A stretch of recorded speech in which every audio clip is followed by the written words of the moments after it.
wasn't he, in the Super Sport race, Jared Hussein and Tori Collins as well, also riding for this team. I've just seen a couple of riders. Alright, let me get... Hey, what's up? I'm Roland Sands. This is Super Hooligan. One more time. Hey, what's up? I'm Roland Sands. This is Mission Super Hooligan Racing.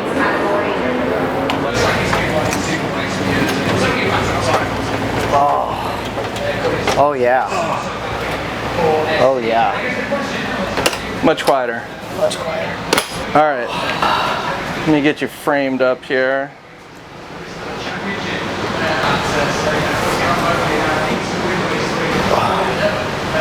I haven't sat down in here all weekend, fuck.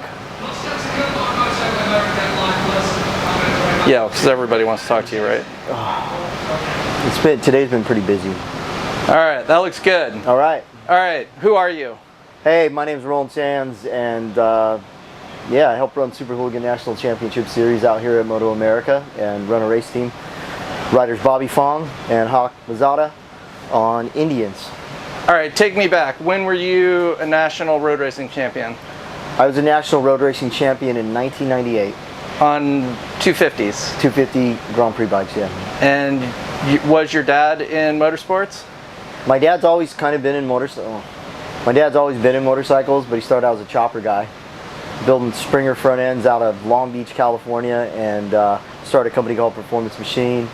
And I was raced motorcycles for my dad, riding 250 Grand Prix bikes, and at the same time I was his head of design, VP of design of Performance Machine. So yeah. So that's where the genetics of racing and outlaw chopper design come together. That is definitely where it all came together, was, you know, in the walls of Performance Machine at the time. And it was a really cool time, actually, because I would come out, I'd race motorcycles, and I'd go home and I'd design motorcycle parts. So I was living a dual life even then while I was racing, and it was like, my dad's like, yeah, you can race, but you need to design. And it was something that I really enjoyed, actually, because it was a really cool time where, you know, this was like, I introduced 3D design and CAD to the company at the time, and it really changed the company. It changed the aesthetic. Yeah, it kind of changed for us, and because we were on the forefront of it, it allowed us to design products that no one had ever seen before, and you had quite a good run of designing cool stuff for those guys. So. Well, yeah, I mean, you guys are kind of... It's a big deal. Big deal, yeah. The industry's changed quite a bit since then, so. So when did you start Roland Sands Design? I kicked off Roland Sands Design in 2005 with my first biker build-off, and I built a Glory Stomper, and then we went on and we did, you know, I tried to bring some of my racing flavor into the TV game at the time, and we worked with Discovery Channel, and we got them to actually do a competitive biker build-off versus, say, just building bikes and riding them and saying this is the coolest thing. So we actually kind of helped usher in the performance side of custom building with that TV show back in 2006. And then you were like, I've got too much free time, I'm gonna start a racing class? I mean, what was the first hooligan race? Very first one. We started racing hooligan bikes out at Costa Mesa Speedway with Brad Oxley. And what year? As early as maybe, I want to say 2000, well, it would have been 2010 probably, 2009, 2010. So 15 years. Yeah, we were building Harleys and that was strictly for fun. Like at the time we hadn't really thought like, or I wasn't thinking about starting a race series. It was more like, let's go out and have fun and build cool Harleys and slide around the dirt. You know, like building these inappropriate race bikes. And people really, really liked it. And so we kind of got this idea in our head, hey, maybe we'll start a race series. And Indian had just came out with the Scout 60, and Indian was really interested in, at the time, Indian wasn't racing anything. And they were like, hey, will you build 5 of these flat track bikes and let's go out and race them. And let's show that Scout 60 is this cool bike and it's not just a cruiser.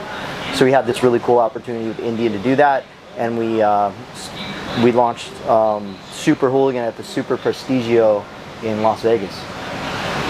What year was that? Don't quote me. I think it was 2015. Dude, I'm literally quoting you. I'm literally quoting you right now. 2015, 2016. It's been a lot of miles in between then and now. So. And at one point you were doing like the hooligan races really became like a event, right? With yeah, well we whole started lifestyle event with bands and yeah, we started with one race, and then we threw a short series the next year that was not even really a championship yet. It was more just like a fun series, and we raced with the one show with Tor out in what the fuck was that?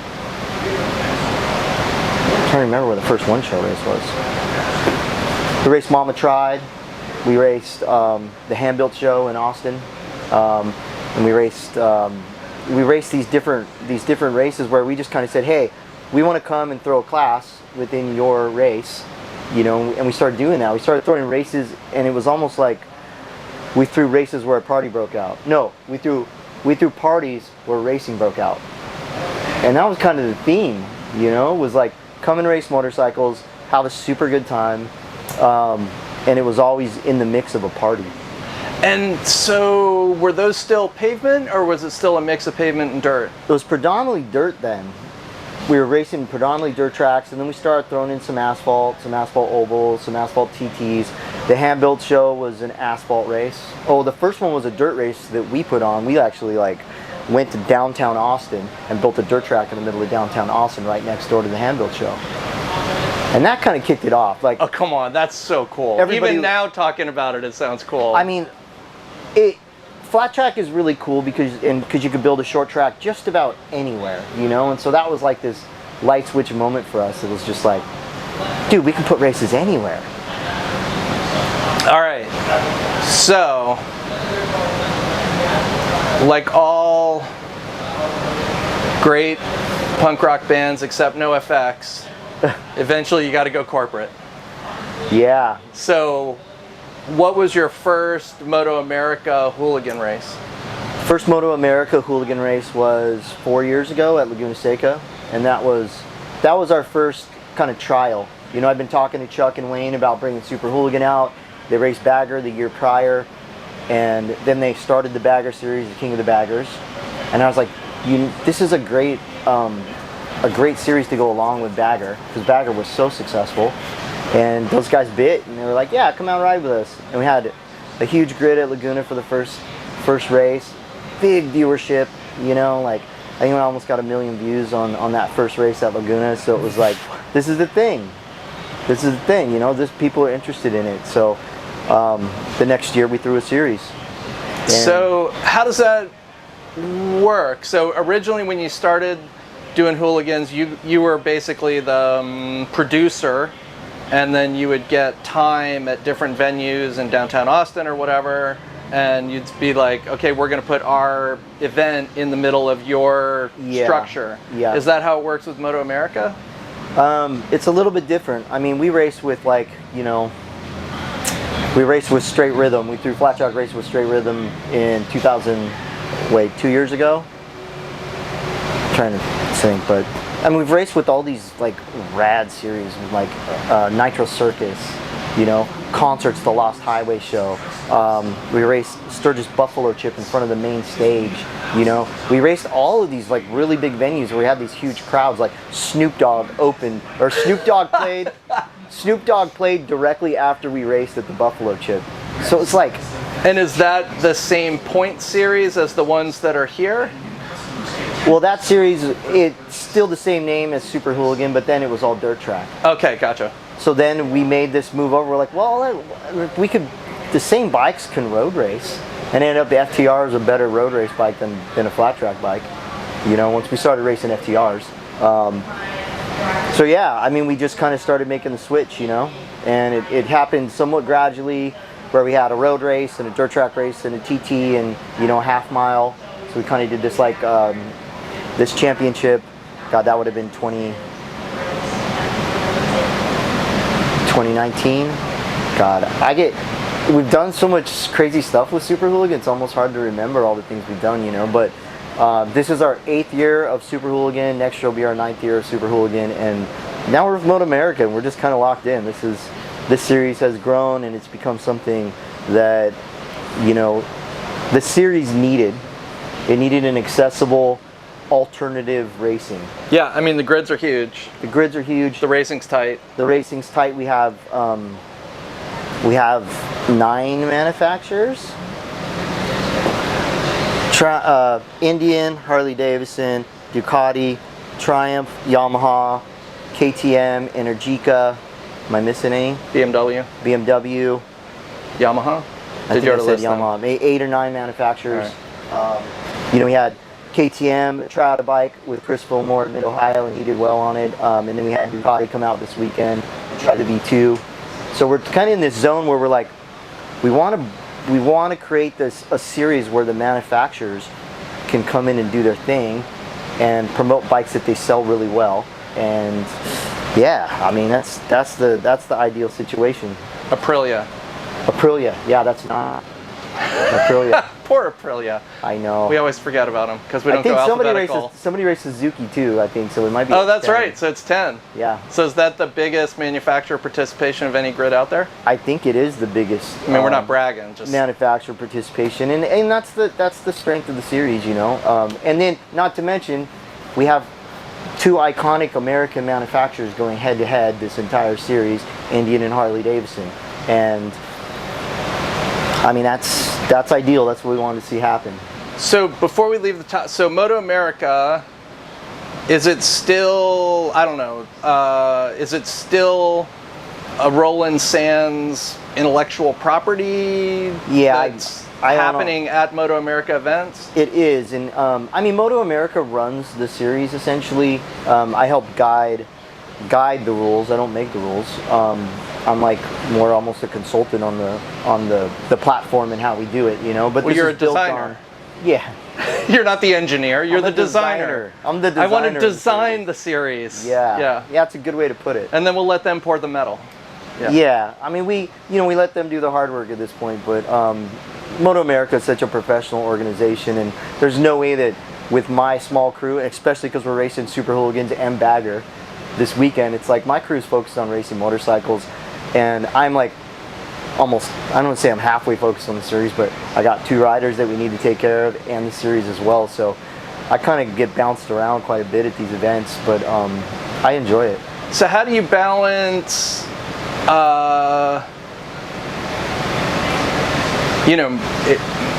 how do you balance the interests of the series versus the interests of running your bikes? That's a challenge, and it has been. You know, I mean, the first championship that we ran with Moto-America, we won the championship. So I had Tyler O'Hare and I had Jeremy McWilliams on the bike. So I really had the 2 best riders on the grid on the 2 best bikes, you know. And those guys battled and scrapped, and you know, Tyler won that first championship, and then you know, Factory Indian ended up running Tyler and Jeremy the next year. Jeremy won the championship for the 2nd time, and I had Bobby Fong on the bike, and I had Kyle Onsorg, and we had Larry Peckram. I've known Kyle for way back. All right. And so the series has grown quite a bit, and I mean, for us, I would say that competing, and it's hard to draw that line for us, but competing has become less of a priority. Not as far as the race team goes, but kind of as we move forward, competing has become less of a priority for us. Because we want to run a race series, and I don't want anyone going, "Oh, you're modifying rules for you guys." But I think kind of the proof is in the pudding with the championship, and seeing, I think, how well the Indian and Harley's balanced. I got to give credit to Teague at Moto-America and the tech department for really working hard to make this thing even. You know, I mean, it's tough, dude. This has been really, really tough. Like we had this horsepower rule initially, and we kept kind of bumping it up. 124 is like a claimed horsepower from the manufacturers. So the manufacturers who overinflated their numbers kind of got fucked out of the series a little bit. So we kind of had to we just had to balance it. What are the top 5 points of the rules right now? It's got to be, well, it was 125 horsepower, raised it to a 129 to let the KTM in. And then we made special rules for the Harley. You know, Pan America. The Pan America. Last year, the Pan America had to run sports duress velocity stacks in airbox. Yeah, and this year restrictor. we gave them the velocity stack. They weren't so competitive last year, so this year I think the change has worked. It's made Indian work a little bit harder, but yeah, the balancing has worked. I mean, there's some weight rules, but the weight rules, I think it's 387. Can anybody get there? I mean, well, yeah, the KTM's can, and oh, right. Some of the other bikes can. The Indians and the Harleys, it'd be very difficult for them to get. It's difficult for them to get down below 410, really, or 420 at this point. It's been challenging. Rules have always been a challenging thing. Initially, it was super easy. Well, especially because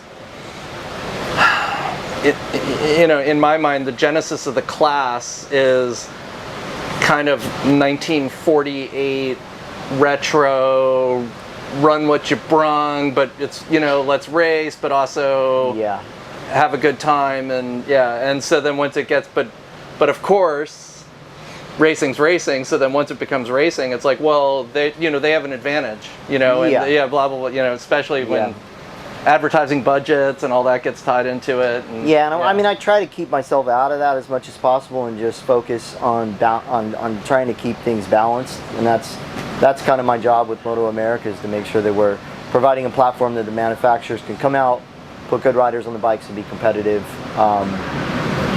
I'm pretty happy with where we've ended 2024 with this championship fight that's come down to the last race, and it really came down to race wins, you know. And Tyler had one more race win, we would have had a tied series. It would have been all tied up, and then we would have had to go back to second place, and it's like, you know, so can't do better than that. You can't do better than that.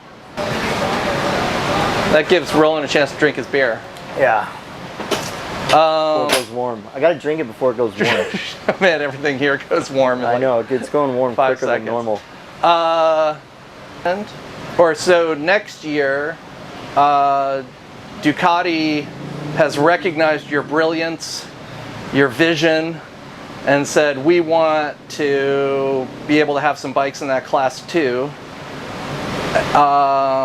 And I understand it all then gets awkward and political because you want them there, of course, because there's no fun in having racing without participants. But then also, you've got to keep your current participants involved and happy. And so this weekend they were running 2 Street Fighter V-Dewies, or V2s. And Alessandro? Yeah. Who was on a tear. Alessandro came through the pack, and on that last lap, I was going, please don't have any drama happen. Don't hit Corey West. But you know, like the Ducati, they didn't get points and they didn't finish on the podium, just because that's the way it works when you're coming out and testing a bike that essentially is, you know, a little bit out of the rules. But Moto-America has been cool enough to give us the freedom to do things like this, you know, and it's kind of Super Hooligan-ish. Yeah. In that we kind of go, well, fuck it. I mean, the rules are the rules, but let's figure out what we can do, the best thing we can do for the series, which to me translates to what can we do to best entertain the fans. And this race series to me is all about entertainment. It's about entertaining fans. It's just different from the other classes in that sense, you know? It's more entertainment based, and that's what racing needs in general. So, so Alessandro's last lap was, I mean, the kid is obviously an amazing rider. He is. Because you look at what he does in twins class, and he's seconds ahead of everybody else. Yeah. So, taking nothing away from just the nut behind the handlebars, but watching him, that was impressive. So, what's the next step for you guys in terms of making sure that the bike is the Ducati is competitive, but also doesn't, isn't dominant, should I say? This is where I kind of hand the reins over to Moto-America and Teague. And I say, Teague, you tell me what you think. He knows better than anybody else about balancing. He does a super good job in all the other classes of making sure that the bikes are where they should be. So I got to kind of hand the reins over to him and say, what do you think is the right thing to do? So that's kind of where we're at right now. I think the rules are pretty set for most of the other bikes. The Ducati is the one where we're going to have to figure out what that looks like. Excellent. Yep. And so were there 36 starters? Yeah, it was 42 signed up, and then 36. I don't know what the final grid. Actually, most of the guys made it, because there's a 118% rule, I think is what it is. I suck at details sometimes, dude. No, that's all good. Yeah. I mean, you're a designer. Yeah, You're a vision like, guy. I let them. You're a vision guy. Now you have like CAD people to finish it for you. You just draw some swipes on a line and be like, here's my fashion statement. Go finish that. I wish it was that easy. Yeah, well, I'm paying attention to what that 118% is because I'm going to ride Hunter Dunham's Ducati tomorrow at the Ducati Revs of America track day thing, and I'll be eyeing that 18% cutoff to go. Yeah. Could I have made the grid in Roland Sands series at Coda? Yeah.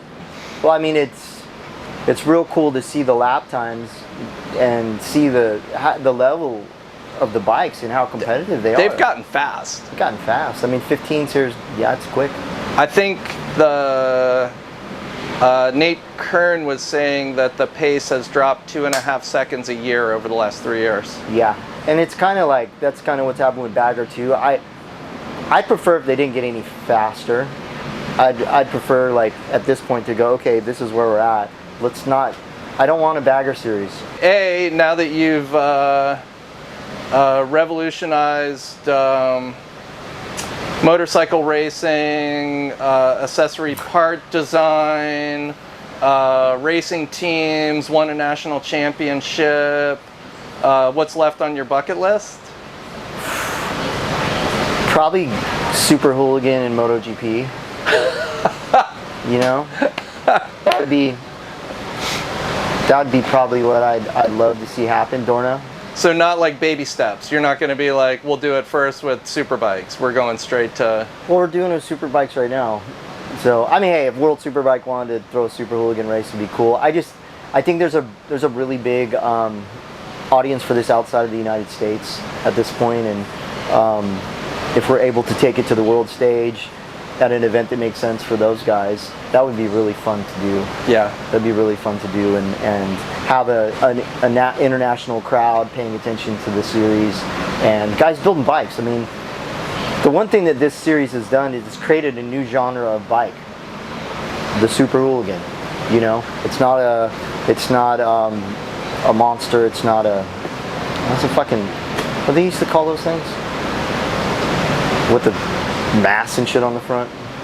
With the what on the front? Like, they always put the headlights with the faces and shit. You know what I'm talking about. I've just drawn a blank. It's not, I mean, it's a bit of Street Fighter. It's a lot of Hooligan. You know, it's a lot of garage built bikes. You know, we want to keep it somewhat of a builder series. Guys want to build cool stuff they can. That's why we have these air-cooled rules. And we have yet to see an air-cooled bike come out that can be competitive, but the rules are built for it because there's no weight limit. All you got to do is have a production cases. That's it, huh? And for air-cooled. And you can build whatever the hell you want as far as an air-cooled bike goes. So I'm kind of waiting for someone to step to the plate and go, I'm going to take that challenge on. 165 horsepower air-cooled whatever that weighs 365 pounds. 310. 310. I'll forward this to Marcus Kramer and see what he can come up with. Yeah. Hey, if Kramer wants to build something around an air-cooled bike, they wanted to do a Kramer chassis, KTM, you know, and we're kind of like, well, it's just this outside. It's so outside of the rules, having essentially what would be a custom chassis. Right. But hey, ask Vincent, air-cooled Vincent's. They want to come out and race with us next year. They want to run a Vincent? As an air-cooled bike, yeah. Okay, I have a Vincent Black Shadow. It would not. It would not get around Coda. It's going to be competitive, but but these guys have built really serious bikes. They're out of I think New Zealand. Of course, it's got to be New Zealand, right? Yeah, I mean, home of the Britain. They built these crazy ass bikes, and they were, I mean, they fit the rules.